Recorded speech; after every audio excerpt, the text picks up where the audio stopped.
Hey everybody, Nick Espinosa, your chief security fanatic here, and it is Sunday, so we are doing breaches of the week.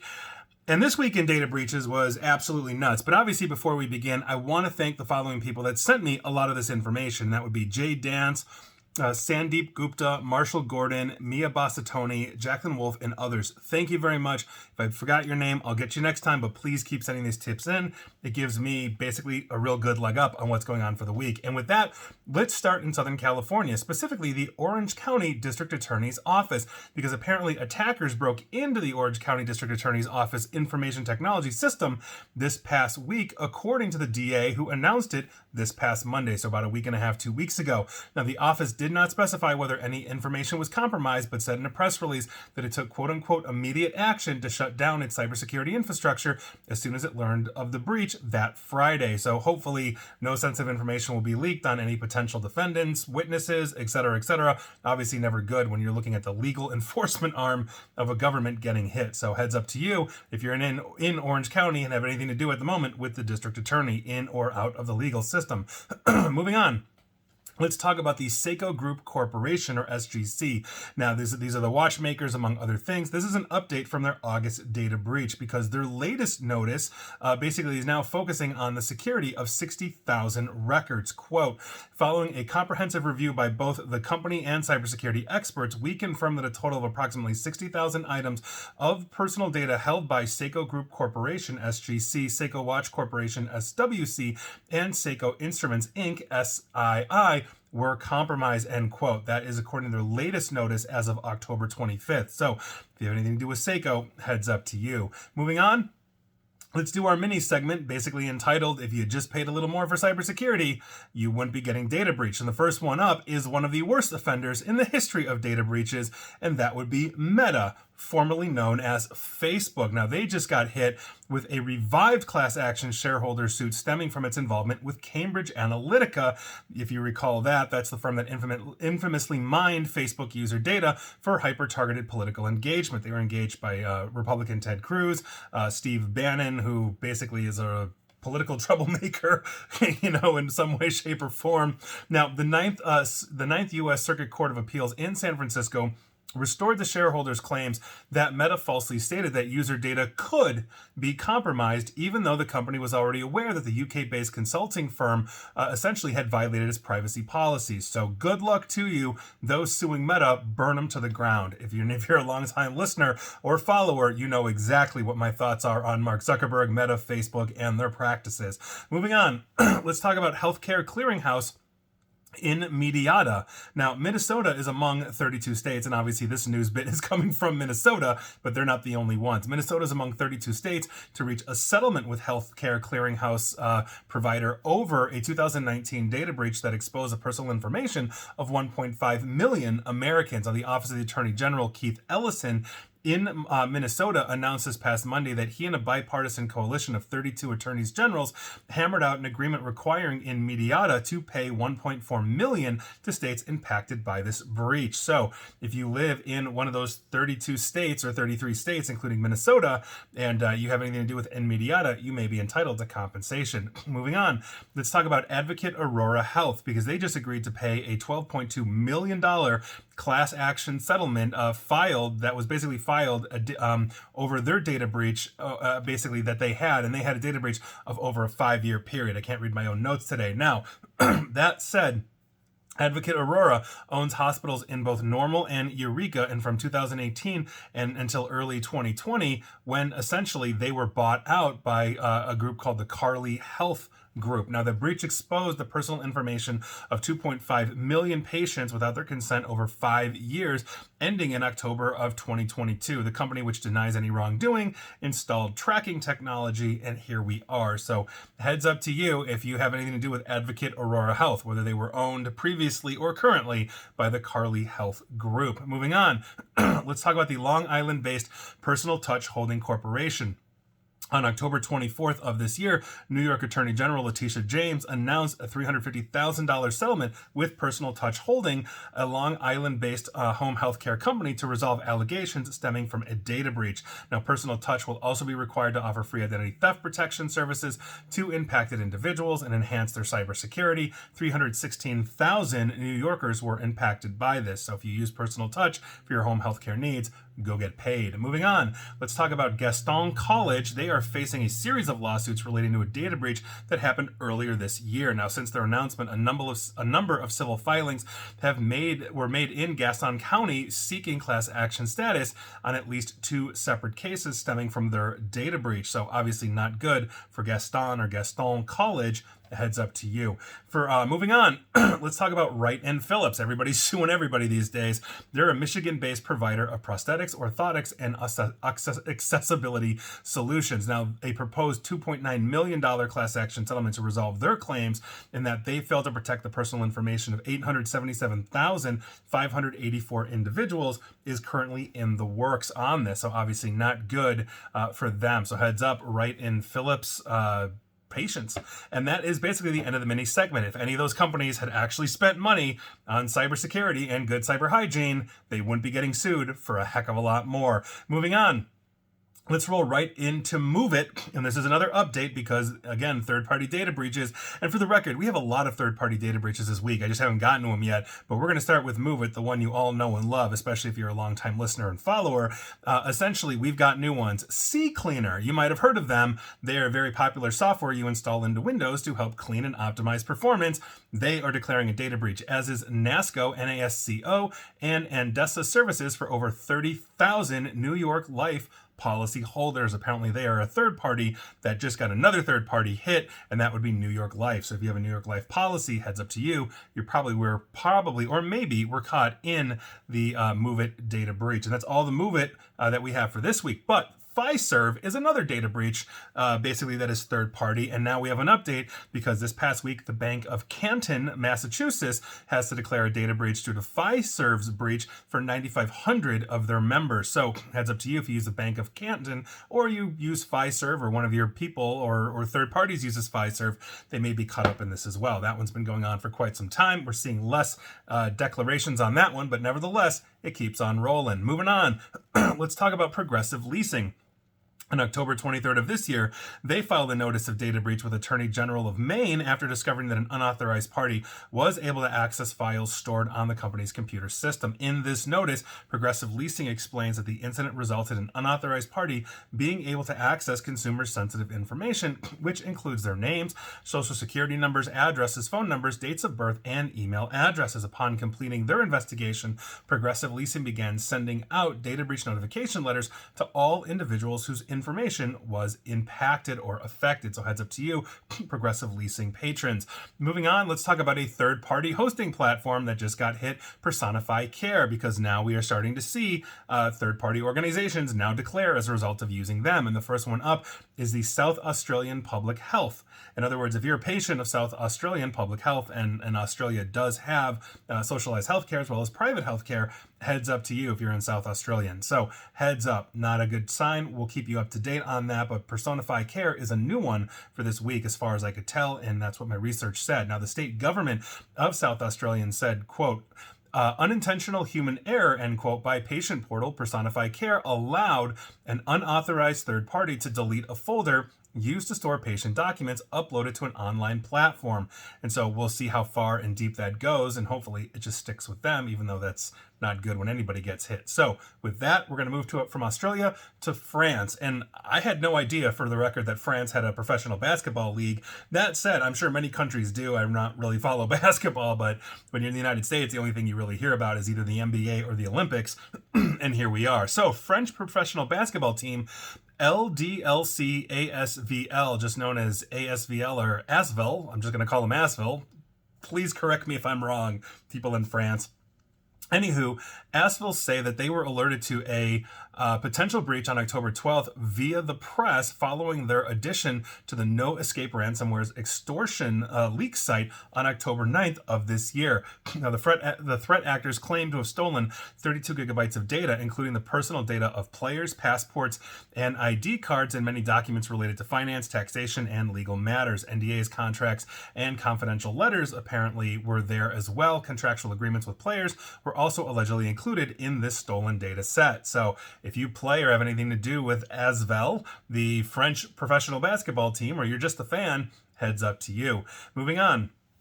Let's talk about ProMock Inc. because they filed a notice with Massachusetts after discovering that an unauthorized party gained access to their infrastructure. In this notice, ProMock explained that the incident resulted in an unauthorized party being able to gain access to sensitive information, including names, mailing addresses, telephone numbers, social security, driver's license, government-provided IDs, and health insurance information. So in other words, their employees were hit, don't know about the customers, and they sent out notification letters to those impacted as well. Moving on, let's talk about Barracuda Networks. You may have heard the name. I've heard their advertisements. They sell firewalls and spam filters and all this kind of stuff. They basically provide security and data protection, and now they provide it to a company called Westcom. Now, interestingly enough, what happened was there was a widespread vulnerability in Barracuda's ESG appliance. I believe that's Email Security Gateway. Westcom did not update that, or they were one of the first. But Barracuda confirmed that Westcom had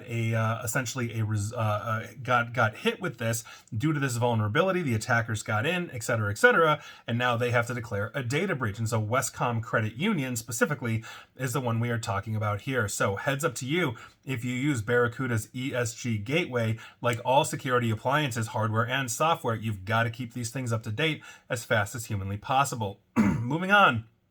From Barracuda, let's talk about Tri-Counties Bank because they filed a notice of data breach with the Attorney General of California after discovering that an unauthorized actor was able to access portions of their computer network as well. In this notice, Tri-Counties Bank explains essentially that a third party was able to access sensitive information, including names, social security, driver's license, financial account information, medical information, health insurance information, dates of birth, and mother's maiden names. Everything you need for an identity theft scam. So, completing their investigation, Tri-Communities Bank began sending out data breach notifications as well. And that really underscores what banks and financial institutions have on you. When you're signing up for an account, they have everything on you. Mother's maiden name, social security, all the sensitive information. That's why they fall under so many financial regulations for cybersecurity, because one, that's where the money is, but they've got everything to run identity theft against you, or even just use that information to get into your bank account and start transferring things somewhere else. So obviously not a good thing. Moving on.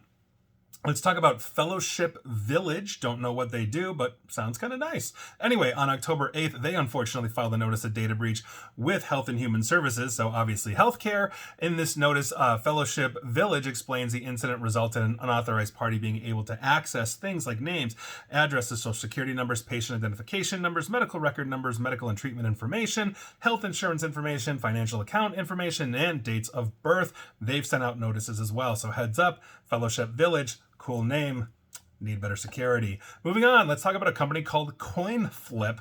Interesting.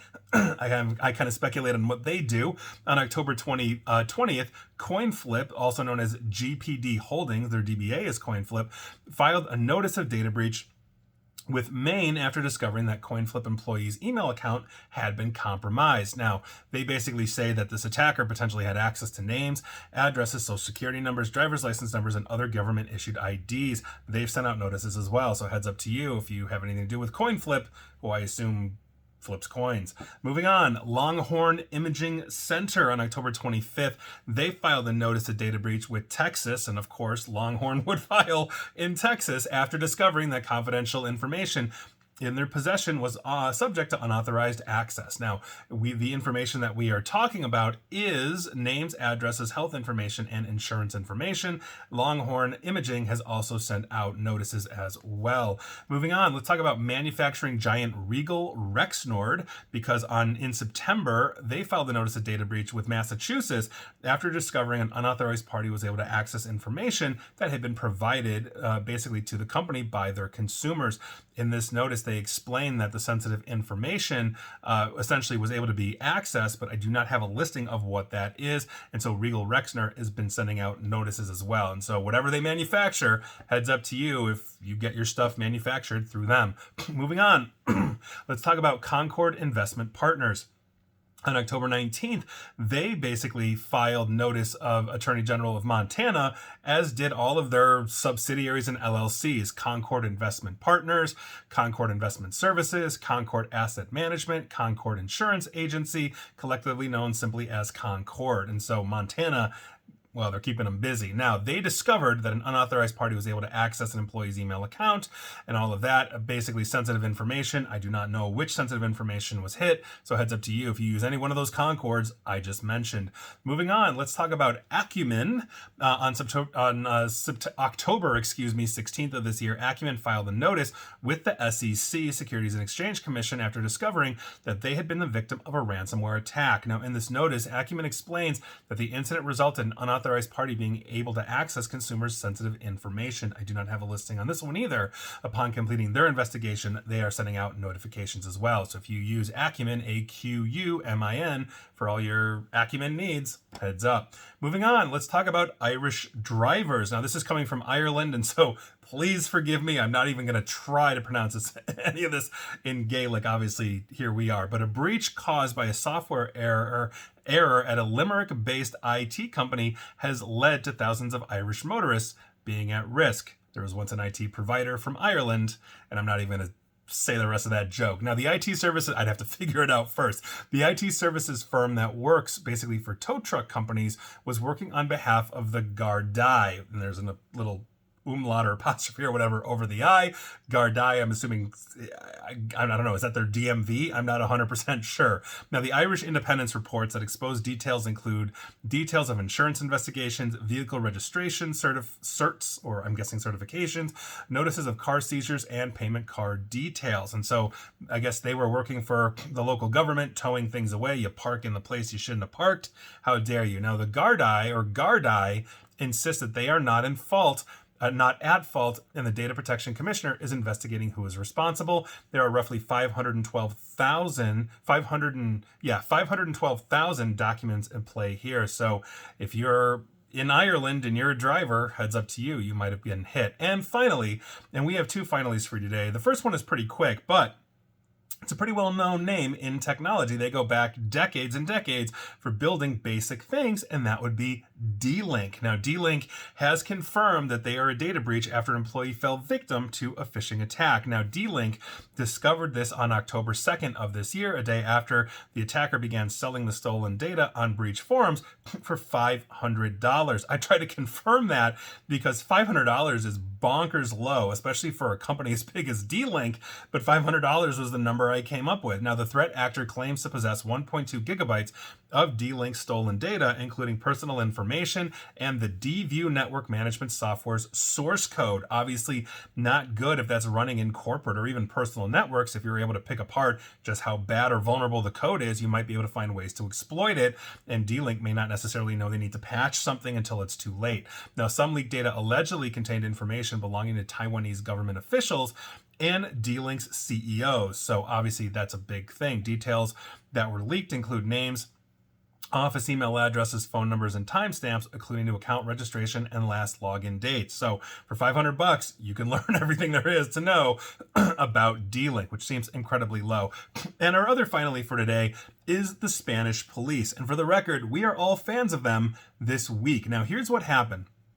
Spanish authorities arrested more than 24 members of a cybercrime group that used phishing and other tactics to extort millions from their victims. Now, the group that operated out of various locations across Spain used phishing, smishing, and vishing to conduct financial fraud worth roughly 3 million euros. And this is according to Spanish police. On Saturday, this past Saturday, the authorities arrested 34 group members, including the ring's leader, following a year-long investigation launched by the Spanish cybercrime unit. Now, as part of the operation, the police confiscated 80,000 euros in cash and a database containing sensitive information. Authorities said more than 4 million people may have been affected by the group's activities which predominantly targeted banking customers. Now, that's the interesting part about this, because as you're looking at this, as they are basically tagging banking customers, we've got a lot of things, going on there. Banks have very sensitive information, and obviously that's where the money is now. Now, the investigation began after the police had detected criminal actors illegally accessing financial databases, depositing money, and then contacting account holders to basically demand the money. Now, it used spoofing of websites of various financial institutions as well as utility companies, and engaged in quote-unquote child in trouble scams to defraud its victims, according to police, sending text chats claiming to be a message from an offspring in urgent need of money who had contacted parents from a temporary telephone number. Now, I basically talk about this when I'm on stage. I literally was at Cal Poly in Pomona a couple of days ago, where I literally referenced this kind of thing, where grandparents are specifically targeted oftentimes, and somebody claims to be like a grandson or a granddaughter. Hey grandma, hey grandpa, I'm backpacking through Europe. I just got robbed. I need $3,000 for a plane ticket. I'm good for it. Blah blah blah. And grandparents will do anything for their grandkids. And so this is a very similar thing as well. You hear your child's in trouble, you're going to want to react as a parent. Now, the group also sold custom phishing pages to other criminals on underground forums, laundering their earnings through investments in crypto assets. And the police in Spain took them all down. Good for you guys. And so if you are listening to this or watching this in some way, shape, or form, and you are a criminal hacker, believe me, you might be enjoying it now, but at some point we're coming for you, because honestly, we're on it, and we're sick and tired of this just incredibly prolific situation. Now, moving in and out of Spain, okay, that's great, because the Spanish police are very heavily connected to Interpol. Spain itself, as a government, is not going to basically turn a blind eye to cyber criminals like a Russia will. We all know and can see the Our Evil videos of the Our Evil members just tearing up Red Square in their Lamborghinis and Ferraris with the police looking on, because Russia turned a blind eye. Russia was making money. Russia basically was sheltering them. But when you're working across multiple jurisdictions, or countries that are friendly to law enforcement and the rule of law, like Spain would be, you're always running that risk. And so I'm not saying all of you cyber criminals move to Russia. I'm just saying eventually your up-ins shall come. And those were your breaches of the week. Were you affected? Let me know. And please like, share, follow me here on Facebook and Twitter at NickAESP. And please feel free to subscribe to me at YouTube as well. And as always, stay safe, stay online, and please attempt to stay private. Thanks, everybody.